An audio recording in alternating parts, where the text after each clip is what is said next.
So the first step in a vector space model is computing the weight of every terms.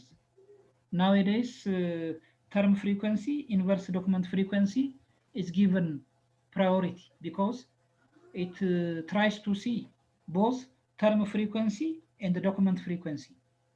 That means the frequency of occurrence of a given term in a given document times the frequency of occurrence of a given term across the document collection.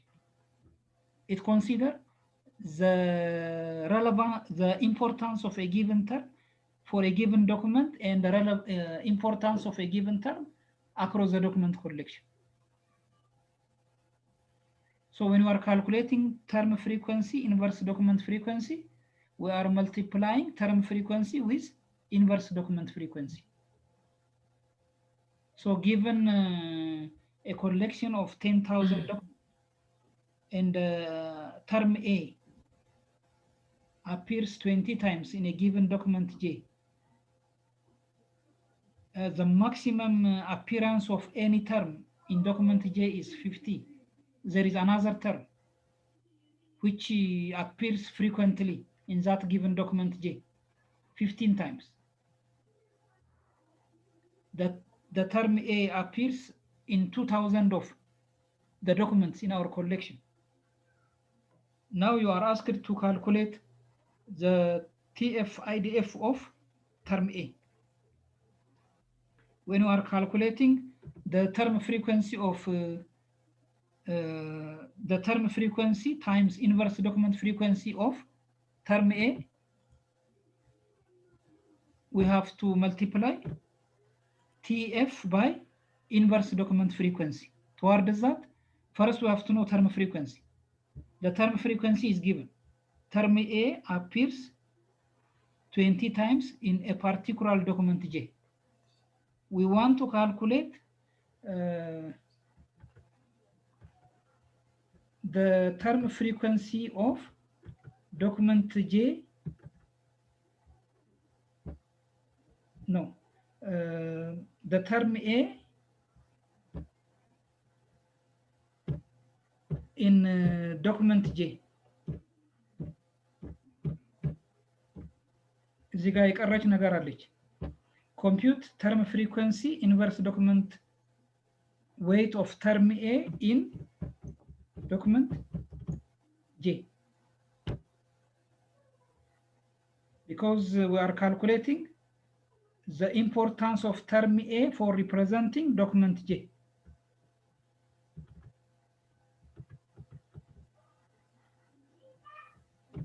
So that means we have to know first the term frequency of term A in document J.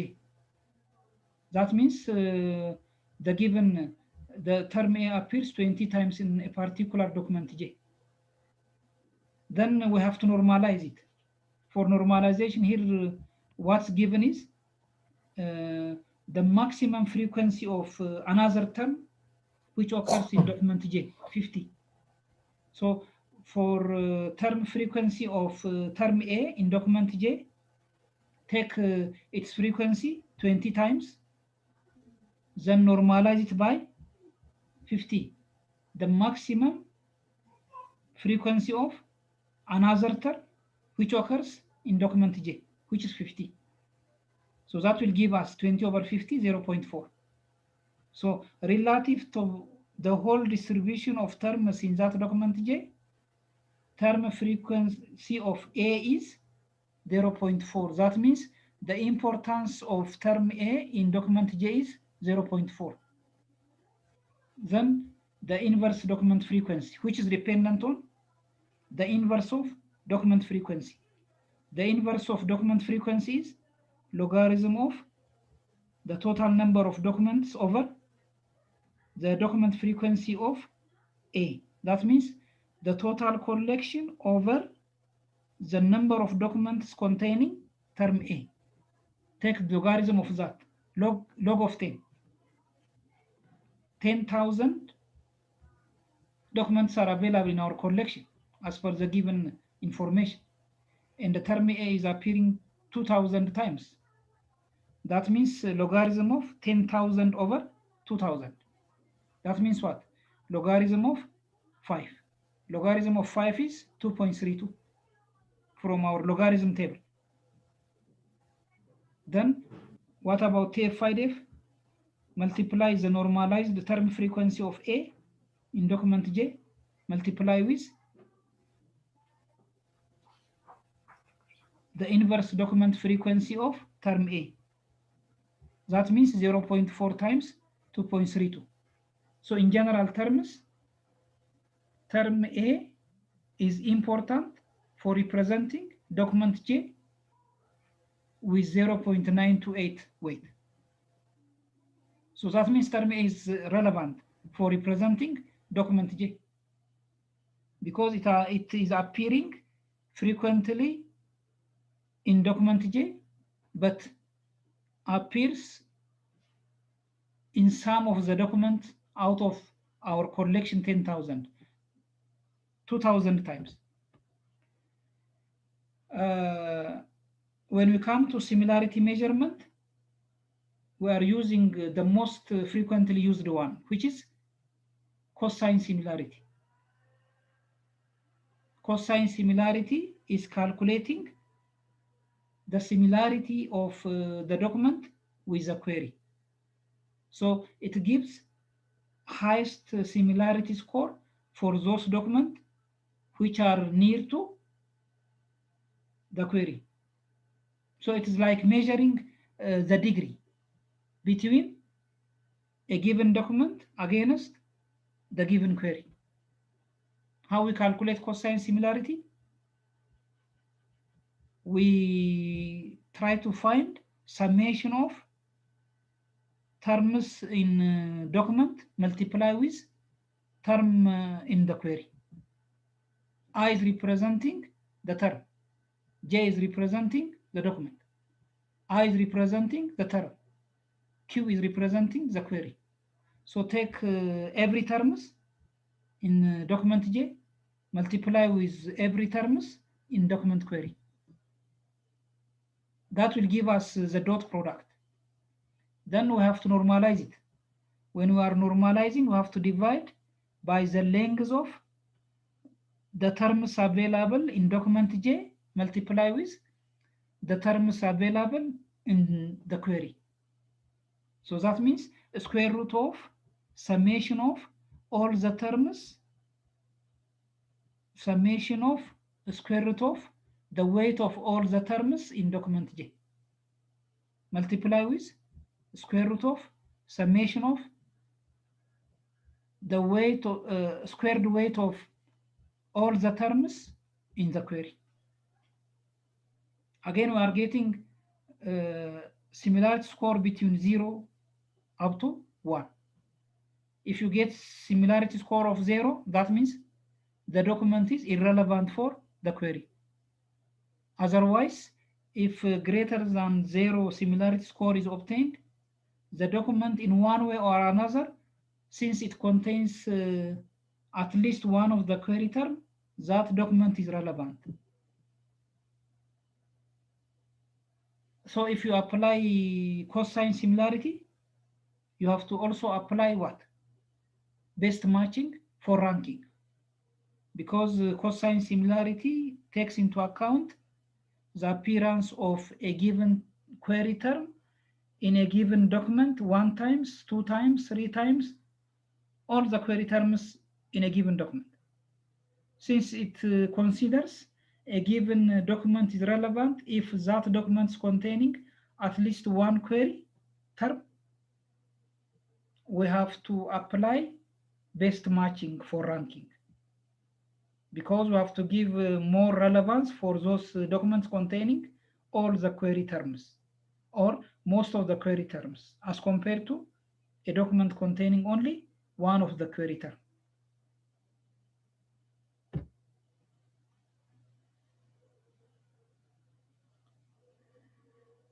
How we calculate the similarity score using cosine similarity matching? Like given a given document, And if we know the terms in that document, and also given query, and if you know the terms in that query, then we are waiting the terms in a given document, then the terms in a given query. Finally, we will have term weight assigned for the query, for the document, based on the terms that we are considering.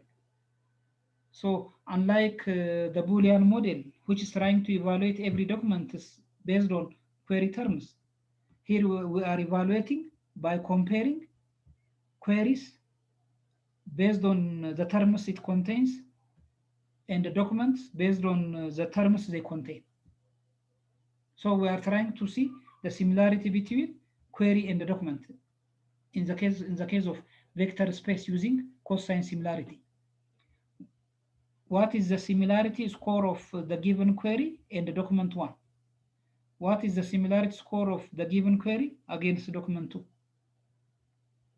See the similarity between the given query and document 2. First, we have to find the dot product, summation of the product of the query terms against document terms. In our case, if you compare the query in terms of term 1 and the term 2 against document 2, term 1 and the document 2, since they are already weight, we just multiply 0.4 by 0.2 plus 0.8 by 0.8 times 0.7. So 0.4 times 0.2 plus 0.8 times 0.7 will give us summation of the product of query terms against document terms divided by the length of the query multiplied by the length of the document. The length of the query is square root of 0.4 squared plus 0.8 squared. Multiply that one with square root of 0.2 squared plus 0.7 squared. That will give us a normalized similarity score.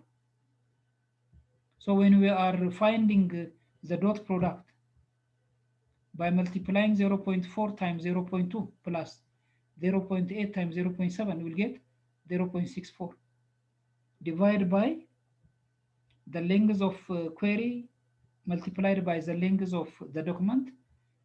Document 2 will get square root of 0.42. Finally, their similarity score is 0.98. When you are dividing 0.64 by square root of 0.42, we'll get 0.98. That means the similarity score between document 2 and the query is near to 1. So they are more similar, that means. When we come to the similarity between query and the document 1, again we are multiplying 0.4 times 0.8 plus 0.8 times 0.3 divided by square root of the length of query. That means 0.4 squared plus 0.8 squared, multiply it with the length of document 1. That means square root of 0.8 squared plus 0.3 squared. That will give us 0.74. So is document 2 or document 1 which are more relevant for the given query? According to cosine similarity measurement, a document which is registering the highest similarity score is more relevant for the query than the one which is registering less similarity score. As a result, document 2 is more similar than document 1 for the query with weight 0.4, 0.8 by considering only two terms. Let's see it with the previous example. Given as a query, gold, silver, truck, and we have 3 documents with this content. Now just let's consider by constructing term document frequency. When we are constructing term document frequency, we have this much terms, content bearing, which are normalized, which are stemmed, and stop words are removed. We have query, we have document 1, document 2, and document 3. First, we have to calculate their term frequency. So we calculate the term frequency of sheep in document 1, gold in document 1, damage in document 1, the same thing, the liver in document 2, silver in document 2. See silver, for instance.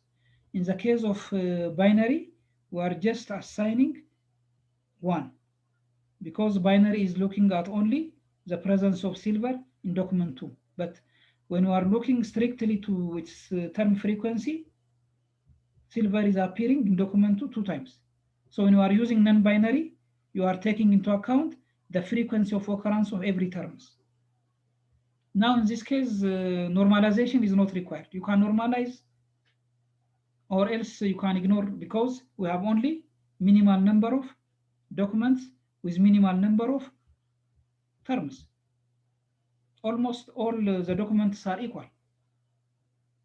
They are containing equal number of terms. As a result, since there is no much difference between document content, there is no document that we can say this is long, this is short. All are almost containing equal number of words. So normalization, we can ignore it for the time being. But if you are designing a system, it is a must to normalize. Then after calculating the term frequency of appearance of every terms in the given query and the document, we have to also calculate document frequency. How many documents are containing arrive? How many documents are containing damage? How many documents are containing arrive? Arrive is available in 2 documents. So document frequency is 2 for arrive. How many documents are containing gold? There are again 2 documents containing gold. How many documents are containing silver? There is only 1 document which contains silver. So as a result,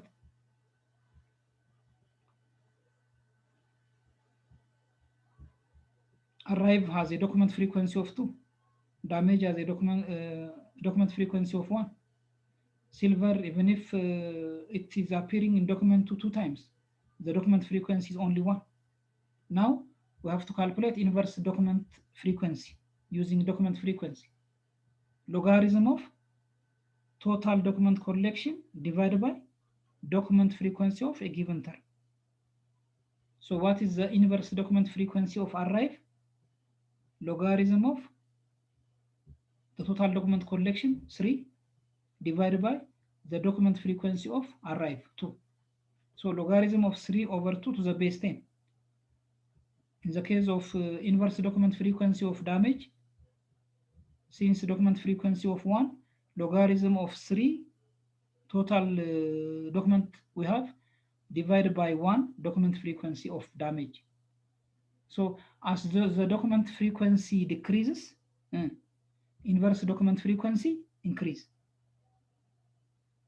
So that means the inverse document frequency becomes in line with the term frequency. As we said, as the term frequency increases, the importance of the term also increases.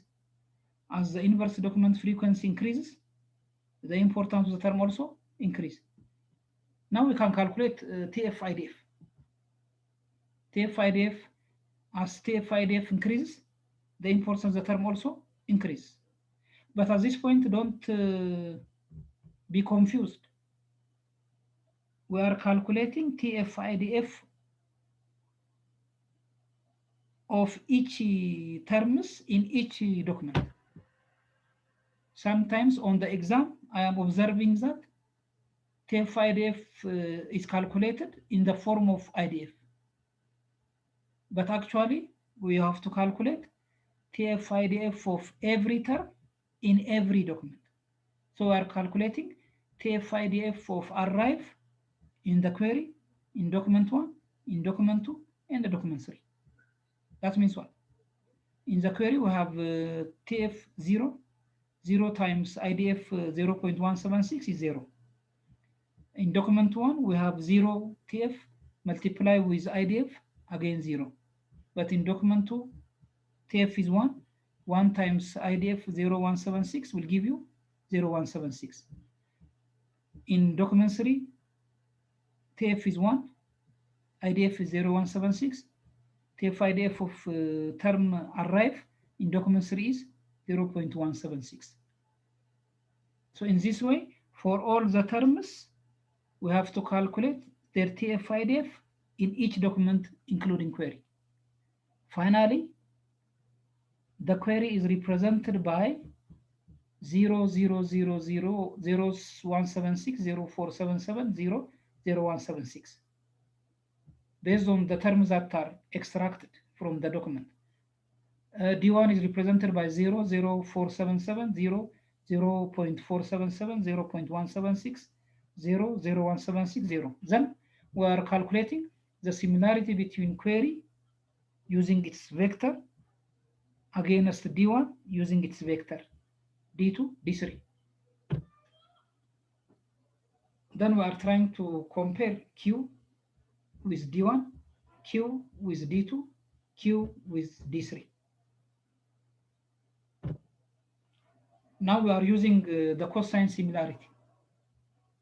To simplify, you can first calculate the length of document and the length of the query.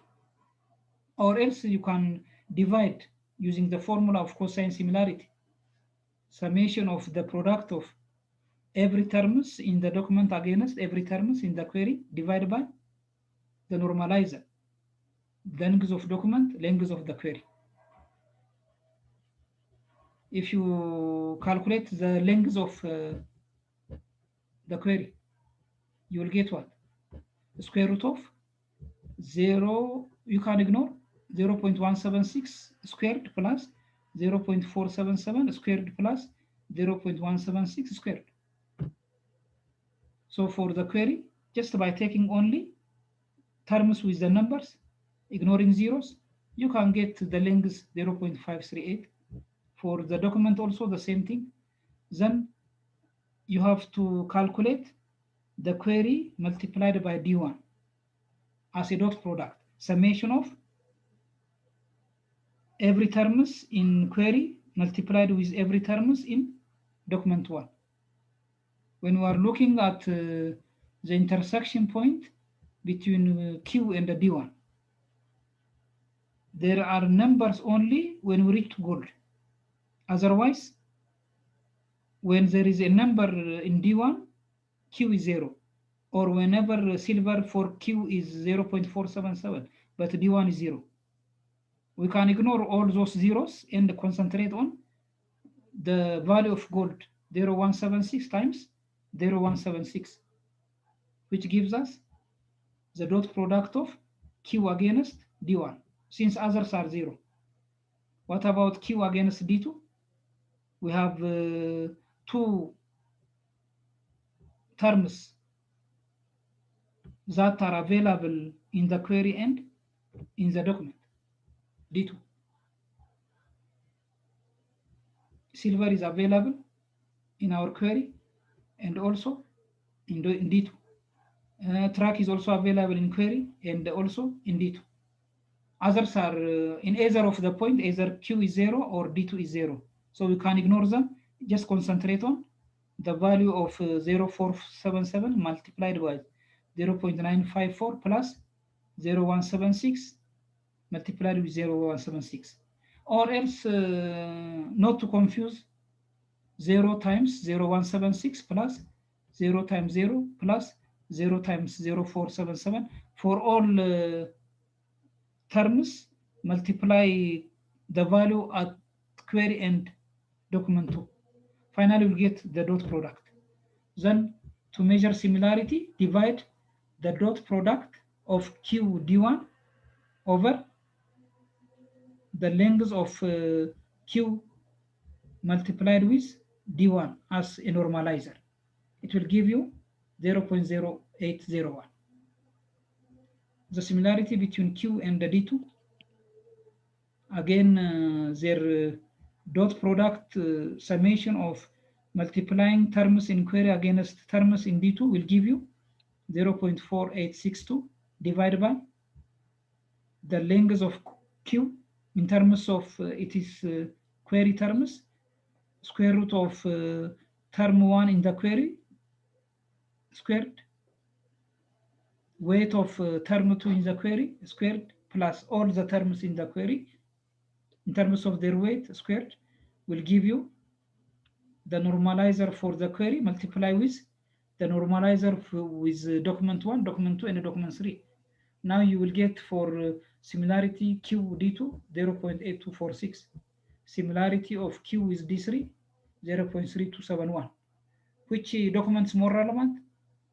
D2, because it's registering the highest similarity, followed by D3, which is registering 0.327. What about D2? D2 is the least relevant out of the three, because every documents are registering some value greater than 0 similarity score.